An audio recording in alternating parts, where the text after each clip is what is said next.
Hello everyone. इस session में हम एक एरे को डिक्लेयर करेंगे जो कि इंटीजर टाइप का है और उसे एज इट इज़ उसमें जो भी वैल्यूज़ हमने इनिशियलाइज की हुई है सबसे पहले हम उसके एरे की जो ओरिजिनल वैल्यूज़ जो हमने असाइन की है उसको प्रिंट करेंगे। नेक्स्ट उस एरे को शॉर्टिंग करके एज अ शॉर्टिंग मैनर में प्रिंट करेंगे और आफ्टर दैट एरे को रिवर्स करके वैल्यूज़ को रिवर्स ऑर्डर में प्रिंट करेंगे। तो in this session we will perform 3 different types of operations. Firstly जो एरे हमने डिक्लेयर किया है उसमें डिक्लेयर की गई जो वैल्यूज़ हैं उन्हें एज इट इज़ प्रिंट करेंगे। सेकेंड, एरे को रिवर्स ऑर्डर के अंदर हम लोग प्रिंट करेंगे। मीन्स जो भी वैल्यूज़ हमने इनिशियलाइज की थी उसमें एरे में वो सारी की सारी रिवर्स मैनर में यानी कि डिसेंडिंग ऑर्डर में आपको आपके स्क्रीन के ऊपर प्रिंट हुई भी दिखेंगी एज आउटपुट। और नेक्स्ट वैल्यूज़ को शॉर्टिंग ऑर्डर में मीन्स असेंडिंग ऑर्डर में आपको एज आउटपुट आपके स्क्रीन के ऊपर डिस्प्ले होंगी। ठीक है, तो फर्स्टली इन तीनों ऑपरेशंस को परफॉर्म करने से पहले सबसे पहले हम इस प्रोग्राम में जो कि कंसोल बेस्ड एप्लीकेशन का प्रोग्राम है उसे स्टार्ट करेंगे जिसमें module 1 it's a name of our module and now the next one is sub main function. As we know that as I spoke earlier it's a main entry level of program for compilation process through the compiler. Now after that dim list as integer, it's a declaration of array and it's a empty array।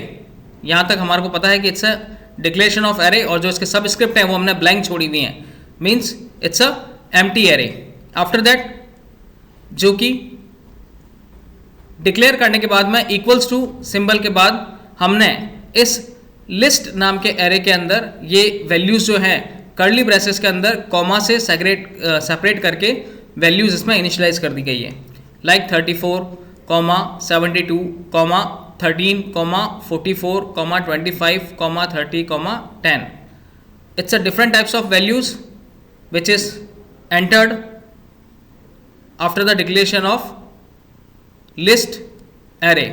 it's a declaration of array dim list as integer। ये जो इसके array की length है उसको हमने blank रखा है, equals to इसकी वैल्यूज को हमने यहाँ पर असाइन कर दिया है। ठीक है, नाउ एक और array डिक्लेयर किया है dim temp as integer। ये भी temp नाम का एक array है जो कि blank array हमने डिक्लेयर किया है। ठीक है, now equals to list means इस सेकेंड स्टेटमेंट का मतलब है कि जो लिस्ट एरे है, ठीक है, उस लिस्ट एरे में असाइन किए गए नंबर ऑफ वैल्यूज वो सारी की सारी वैल्यूज इस टेम्प एरे के अंदर स्टोर हो जाएंगी। Means dim temp as integer equals to list, यानी ये दोनों जो एरे हैं ये सिमिलर हो जाएंगे, सेम हो जाएंगे। ठीक है, तो इस टेम्प एरे के अंदर भी ये values as it is store हो जाएगी जो कि एरे का इनिशियलाइजेशन होगा, क्योंकि हमने यहाँ लगा दिया इक्वल्स टू लिस्ट, यानी कि ये लिस्ट एरे जो है ये बराबर है किसके, टेम्प एरे के। तो जो value list variable list array के अंदर है इसी लिस्ट एरे की वैल्यूज़ इस टेम्प एरे के अंदर भी स्टोर हो जाएगी, वो भी सेम मैनर में 34, 72, 13, 44, 25, 30 और 10। ठीक है, now after that dim I as integer, ये एक हमने वेरिएबल डिक्लेयर किया है, ठीक है, जो कि इंटीजर टाइप का है। जैसे कि हम लोग एरे के एलिमेंट को एक्सेस करने के लिए जिस समय फॉर ईच लूप में जब वेरिएबल को डिक्लेयर करते हैं और वो वेरिएबल कौन से एरे के एलिमेंट्स को एक्सेस करेगा, तो वो वेरिएबल हमने यहीं पे डिक्लेयर कर दिया है डिम आई एज इंटीजर।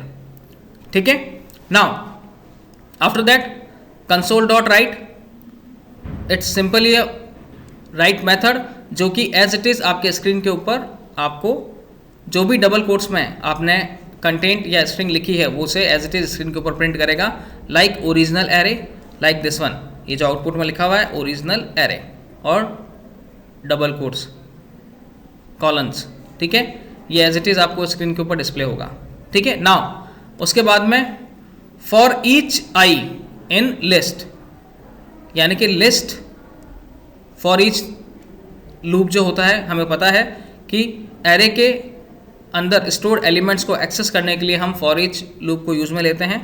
और for each I in list, ये आई वेरिएबल लिस्ट एरे के अंदर स्टोर्ड जो भी वैल्यूज़ हैं उन एलिमेंट्स को वन बाय वन एक्सेस करने के लिए इस आई वेरिएबल को यूज में लिया है।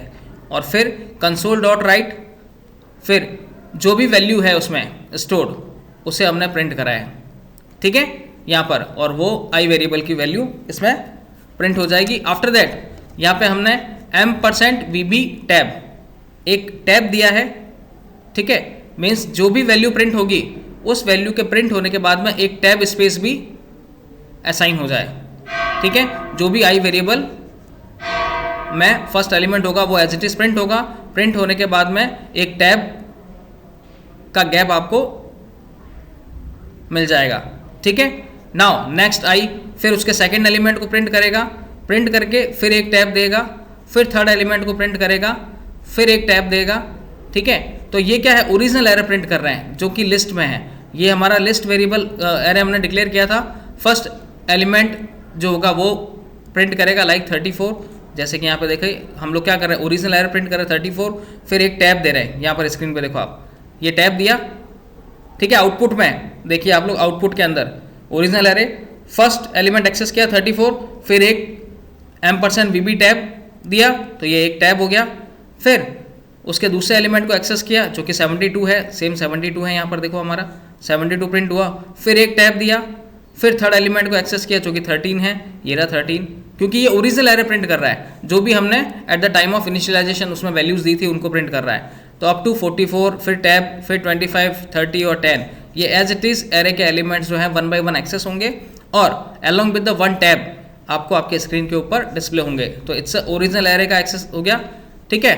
Now console dot right line, फिर नेक्स्ट लाइन पे हमें ये कमेंट दिया हुआ है हमने, रिवर्स द एरे। अब हम क्या कर रहे हैं, कौन सी वे ऑफ वर्किंग अब परफॉर्म कर रहे हैं, रिवर्स एरे प्रिंट करने के लिए, क्योंकि कमेंट है ये रन टाइम में आपको डिस्प्ले नहीं होगा। कमेंट यूज़र को ये बताने के लिए स्पेसिफाई किया जाता है, या प्रोग्रामर इसलिए इसको कमेंट को स्पेसिफाई करता है ताकि कि उसे पता रहे कि नेक्स्ट अपकमिंग जो भी वो वे ऑफ वर्किंग परफॉर्म कर रहा है वो किससे रिलेवेंट कर रहा है, यानी कि एरे को रिवर्स करने से रिलेवेंट, ठीक है।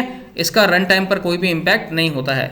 ये प्रोग्रामर को आइडेंटिफिकेशन के लिए ही प्रोग्रामर इसे डिफाइन करता है कि अब नेक्स्ट स्टेटमेंट मैं किस टाइप की वे ऑफ वर्किंग परफॉर्म कर रहा हूँ, ठीक है। Now next statement is array dot reverse temp, यानी टैम्प एरे में जो भी वैल्यूज़ हैं वो सारी की सारी क्या हो जाएंगी, रिवर्स ऑर्डर में हो जाएंगी। यानी कि यहाँ पे हमने लिखा था लिस्ट इक्वल्स टू टैम्प, तो टैम्प एरे के अंदर भी ये ही सारी वैल्यूज़ हैं 34, 72, 13, 44, 25, 30 और 10, ठीक है। ये as it is array reverse हो जाएगा क्योंकि array dot reverse method use में लिया गया है, जो कि एरे में स्टोर्ड जो भी वैल्यूज़ हैं उनको रिवर्स ऑर्डर में इस टैम्प वेरिएबल के अंदर या टैम्प एरे के अंदर स्टोर कर देगा। और console dot right line reverse array, ये एज इट इज़ आपको प्रिंट हुआ हुआ दिखेगा लाइक रिवर्स एरे। आउटपुट में देखिए आप लोग रिवर्स एरे कॉलन, ये एज इट इज़ आपको प्रिंट हुआ हुआ दिखेगा। फिर इस टैम्प एरे को हम वन बाय वन उसमें जो भी एलिमेंट्स है उसको प्रिंट कराएंगे, like for each I in temp console dot right, वही सेम मैनर उसका जो भी इंडेक्स की वैल्यू होगी 0 से, फिर %VB टैब ऑफ आई, ये भी क्या करेगा, पहले एलिमेंट को एक्सेस करेगा, फिर एक टैब देगा, फिर वापस रन होगा, दूसरा एलिमेंट प्रिंट करेगा, फिर एक टैब देगा, लाइक रिवर्स में प्रिंट कर रहे हैं। तो जैसे कि ये ओरिजिनल एरे था हमारा 34, 72, 13, 44, 25, 30 और 10, इसी को as it is reverse order में प्रिंट करेगा। तो रिवर्स ऑर्डर में 10 ये फर्स्ट हो जाएगा, फिर 30, फिर 25, फिर 44, फिर 13, फिर 72 और फिर 34। ये जो वैल्यूज़ हैं ये वैल्यूज़ एज इट इज़ यहाँ पर रिवर्स ऑर्डर में प्रिंट हो जाएगी 10, 30, 25, 44, 13, 72 और 34, दिस वन। ठीक है, नाउ ये हो गया reverse order. After that console dot right line, एक नेक्स्ट लाइन में का गैप होगा और नेक्स्ट लाइन में हमें शॉर्ट द एरे, ये हमने कमेंट दे दिया है। अब हम एरे की क्या कर रहे हैं, शॉर्टिंग करेंगे। एरे डॉट शॉर्ट मेथड जो है वो लिस्ट एरे के अंदर शॉर्टिंग मैनर करके उसे लिस्ट एरे में वैल्यूज़ को शॉर्टिंग ऑर्डर में असाइन कर देगा। एरे डॉट शॉर्ट मेथड क्या करेगा, जो भी values list variable list array के अंदर थी उनको शॉर्टिंग मैनर में इस लिस्ट एरे में जो है वैल्यूज़ असाइन कर देगा। और console dot write sort array, ये console dot write sorted array, ये as it is 1 by 1 values को शॉर्टिंग ऑर्डर में उनको वैल्यूज़ को असाइन प्रिंट करने के लिए फॉर ईच लूप को हम लोग यूज़ में लेंगे। For each I in list element, फिर console dot write zero index means starting zero indexing से लेगा, एम्परसेंड टैब और आई। तो ये शॉर्टिंग वैल्यूज़ को 1 बाय 1 शॉर्ट करके 10, 13, 25, 30, 34, 44 और 72, ये इस एरे को शॉर्ट करके और शॉर्ट करने के बाद में उस लिस्ट एरे को एज इट इज़ प्रिंट कर देगा। कंसोल डॉट राइट लाइन, ठीक है। Next console dot read line, यानी कि आपके आउटपुट स्क्रिप्ट को होल्ड रखने के लिए हम console dot read line method भी यूज़ में ले सकते हैं, as well as console dot read की मेथड भी यूज़ में ले सकते हैं। एंड सब जो कि मेन हमारे प्रोग्राम की एंडिंग को डिनोट कर रहा है, एंड एंड मॉड्यूल हमारे प्रोजेक्ट को या हमारे मॉड्यूल को एंड करने के लिए यूज़ में लिया गया है। ठीक है, so it's a overall way of working, how to declare an integer array, how to assign the values on array, after that how to print original elements of an array.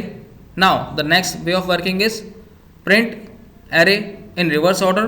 Now after that we will perform print array as a sorting order. So it's a overall way of working, how to work with array, how to reverse, how to print reverse order array, how to print sorted array in this program. I hope you understand. Thank you.